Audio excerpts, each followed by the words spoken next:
Hello fellow human, welcome back to another Dank Doggo / ChoosingBeggar videos. We have 7 stories in total for you guys today. The first story is posted by you / Red Cat. Friend's kid complains when I let him play on my PS4 that is not an Xbox. Friends come over to our house for a small dinner party and their 13-year-old son is complaining that he's got nothing to do. I say, hey, head over to my home office. I'll fire up my PS4 can and you can play on it. So I set it up for him and he starts playing. I have a lot of games on my PS4, so he has plenty of options, by the way. After about an hour, I go to check on him and he's grumbling to everyone in the room. I wish there were an Xbox. This thing sucks. Should be an Xbox. I'm done with his crap and say, fine, you don't like it? Don't play it. Give me the controller. I take the controller and shut down the system and say, there. Go be bored. I then went to let his parents know, just because they like to know when he's being a jerk to people. He's been doing it a lot since lately, and both of them says, that is 100% all by us, he needs to stop with that crap. His dad found him in another room and said, maybe next time when someone is being nice, you don't crap on it. Just sit in that chair for the next hour until it's time to leave. For your information, it wasn't like he was the only kid at the party. Other parents with their kids who were friends of his attended too.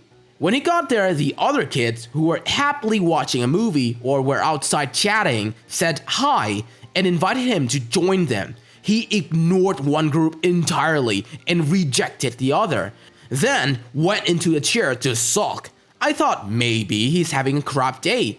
I'll let him be by himself and play some games rather than have a crap time and be a pain to everyone else. For a minute, I thought this would turn into r/entitled parents real quick, but nope, all good, the parents taught the kid a good lesson. We have the second story written by you / Bacon8R. Don't you hate when the food not meant for you is too spicy? I live in a row house style neighborhood. My row and 2 others form a horse hoe where all the backyards all face into the public space with a few benches and trees, etc. So, for the past few years, myself and a few other neighbors host potluck-style barbecue gatherings back there on some of the long weekends throughout the summer. We also invite some friends and family and some of other neighbors, etc. Once the food is done, my neighbor and I usually brings out the guitars and jam while we drink into the night. There's this one woman who would show up on occasion, let's call her CB. We have yet to see what she contributes and no one ever knows who invited her. She usually shows up with her husband and kid, crashing a barbecue and ninja looting some food is one thing, but to have the audacity to complain about everything? Too much salt in this, I don't like the salad. You get the idea. Anyways, as it does every year, my birthday falls in July, and it's also one of the usual barbecue occasions. Only when I'm hosting, I provide a crap ton of pulled pork that has hung out for a few hours in my meat smoker and often some chicken legs too. Neighbors and friends also invited some neighbors and friends, but I only ask that they let me know so there's enough meat. This particular year, I also decided to throw in a few racks of ribs for me and my 2 boys and my best friend. There was more than enough for us to have some and put some out on the table, but I decided we were to have the first dibs and then put them out. I mentioned this to people as well. So I'm doing my things, tending to meats, making sure everyone has a place to sit, socializing with my guests, etc. Enter CB. CB, hey bacon, this warm cheese dip has too much garlic. Me, well, I guess not everyone is going to like it, eh? Don't worry, the food is almost ready. CB, signs, fine, I guess I can wait. I pull out my pork shoulder to let them rest for a while and throw them the drumsticks on the charcoal grill to give them a little char. Keep in mind my prep area is in my immediate backyard and far enough away from all the food that there's no reason for anyone to really be in my yard with me. Here's CB again. CB, hey bacon, I don't like this beer, do you have anything different? Is it all there is in this cooler? The other one only has kids drink. Me, no, that is my beer, and this is a BYOB. If you forgot to bring your own, then there are some cans of pop, and with the kids drinks, you can have one if you like. CB, oh, that's too bad. I was really hoping for some beer. Me, already starting to get annoyed with her. Well, I have a lot of meat to tend to, so if you could please stay out of my prep area so I can finish, I'd appreciate it. I'm almost done, and then we can all eat. I finish up the chicken, pull the ribs from the smoker, sauce them, char them a little on the grill, then cut them into 2 bone pieces and put them aside. Keep in mind, I still haven't served any of the meat yet, and people are lined up at the table waiting for it. I finish up pulling the pork, turn around, and there is CB standing there with about an entire rack's worth of ribs on a plate and already eating some. She also mysteriously managed to acquire a beer of the exact same brand that I drink. CB, this sauce is too spicy. Can I get some with different sauce on them? There's no way my son will be able to eat these. Me, now close to a boiling point. No, I don't. I made those specifically for me and my kids. We're serving ourselves first, and then what is left will go out for everyone. I made more than enough pulled pork and drumsticks to go around, and someone else brought burgers and hot dogs. CB, but these are really good and we like ribs. Can't you just put a different sauce on them? Me, I already said no. I made them the way we like them because they are for us. Just be patient. I'll put some out once we serve ourselves. I take back the plate of ribs. CB, well, there's no need to be rude. I can't believe you talk to me like that. That's it, I'm done. Me, you think I'm rude? You're the one who can't seem to stay out of my yard even though I've asked you already. You're arguing with me over food that isn't yours, and you've also helped yourself to some of my beer after being told no. You crash these parties all the time. I never seem to see you bring anything. You complain about everything, and no one ever seems to know who invited you. Did you bring anything to share to the potluck? CB, silence. Me, I figured. You know this is a potluck, right? I do specify this when I send the invites. I'm sure if we talk to whoever invited you guys, they will be able to clear this up. Who exactly invited you to my birthday? CB, more silence. Me, yep, I think it's time for you to leave. CB, well, this is a public area and doesn't belong to you. I'm going to report you to the property manager. Me, well, this isn't a public food and beer. I'm sure the property manager will at least agree with that. Thankfully, her husband, who is actually a great guy, came over when he noticed there was a commotion and ushered her away. They left. She did ended up calling the property manager, who was kind enough to point out that there is also a public area behind her yard she can use if she wants to have a barbecue. Her husband came over when the guitars were out and apologized for his wife's behalf. Apparently, he had no idea that every barbecue they crashed was actually a potluck. His wife would just say, "Hey, we're invited to a barbecue dinner," and they just showed up. Thankfully, that was the last barbecue of mine that she crashed, but she did not show up to others, and I'd crack a comments about her not contributing. Of course, I also made sure to make my barbecue sauce a little bit more spicy, just the way she likes it. Well, that's a pretty good petty revenge. Spicy story indeed. Feel bad for the husband though. Can't be fun dealing with a spouse like her. Next up, we have the third story shared by u/Peyton9tails. My neighbors has an issue with free shoveling. This happened years ago. I have an elderly neighbor who has always been a bit of a complainer, but whatever, right? You get old, you get set in your ways, you get crabby. She's not married and has no children. She's pretty independent as a person and pretty strong for her age.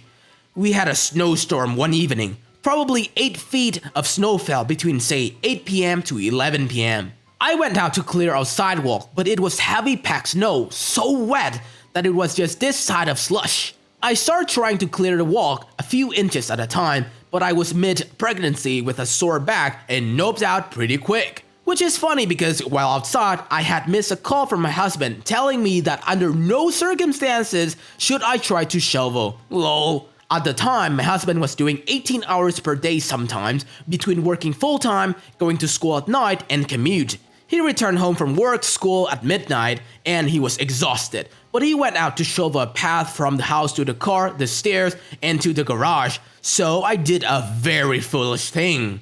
I asked my husband to shovel a path for CB as well. I felt kinda bad she was old and didn't have any help.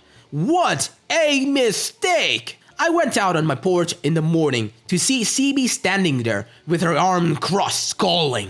She actually said, "Why did he just shovel a path? Why not just the whole thing? Because he just finished an 18 hours workday?" She goes on, "And he didn't put down enough salt."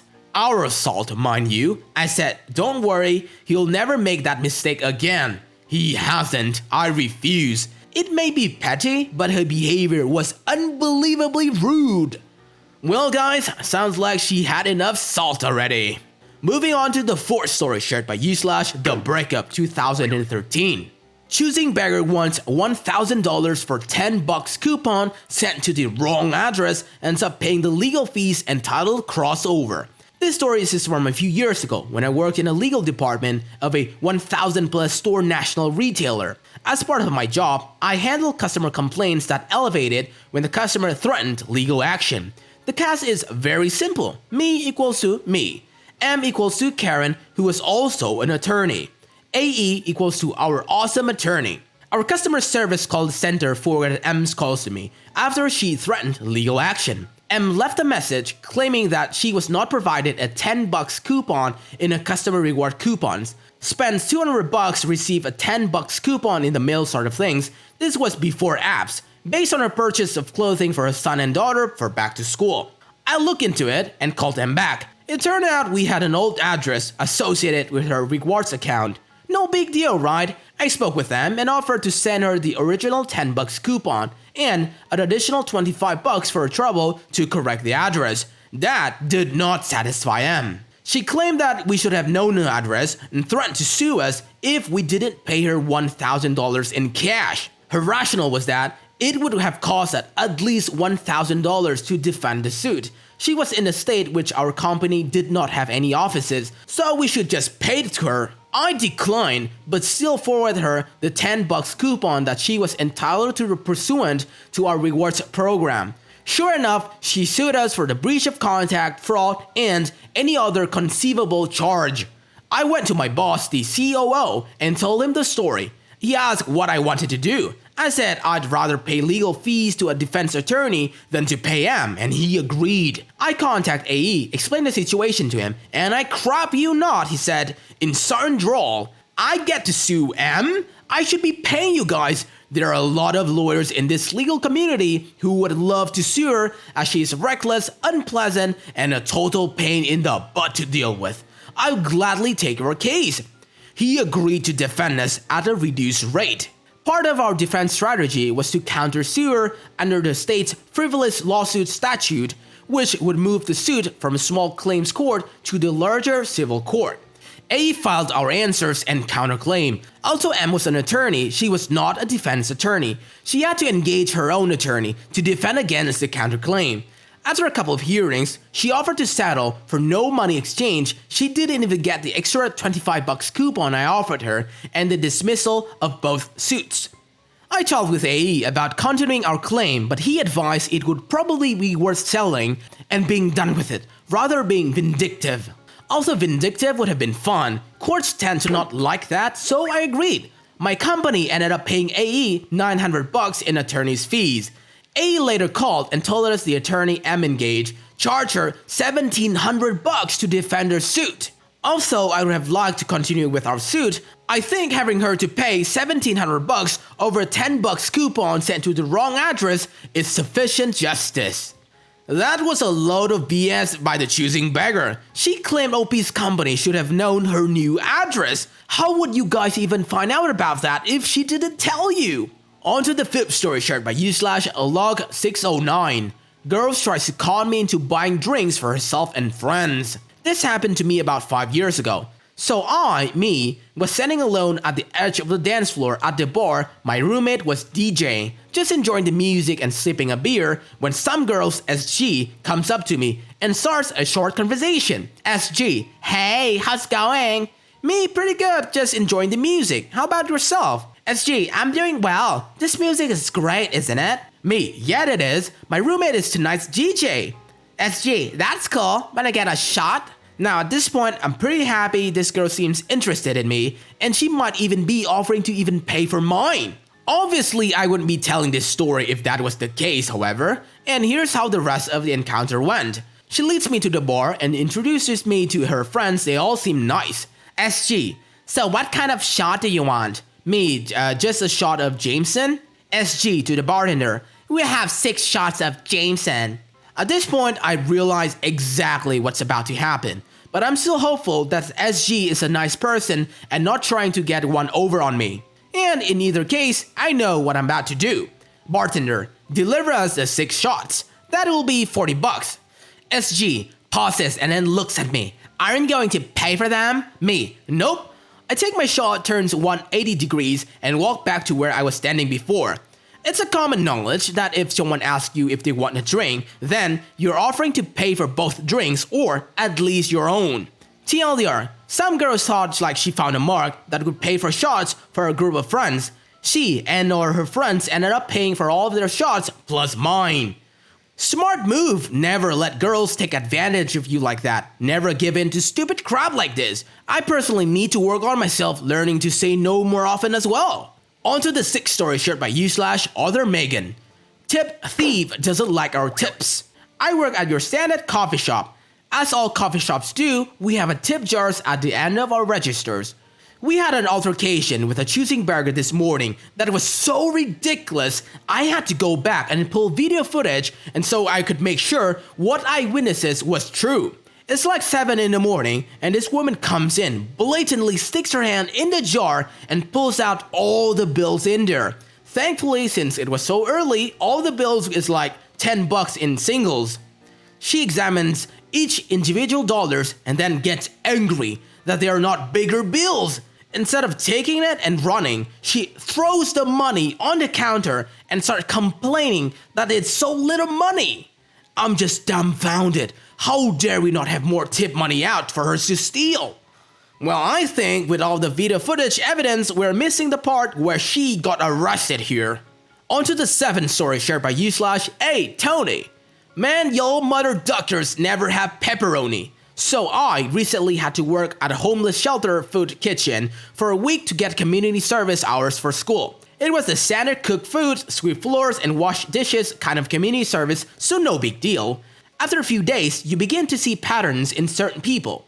Some of who were on their last leg trying to get something to eat, very sad, and some who wasn't homeless like at all and just looking for a handout, very annoying. One of the days, Mellow Mushroom donated a bunch of pizza they couldn't sell.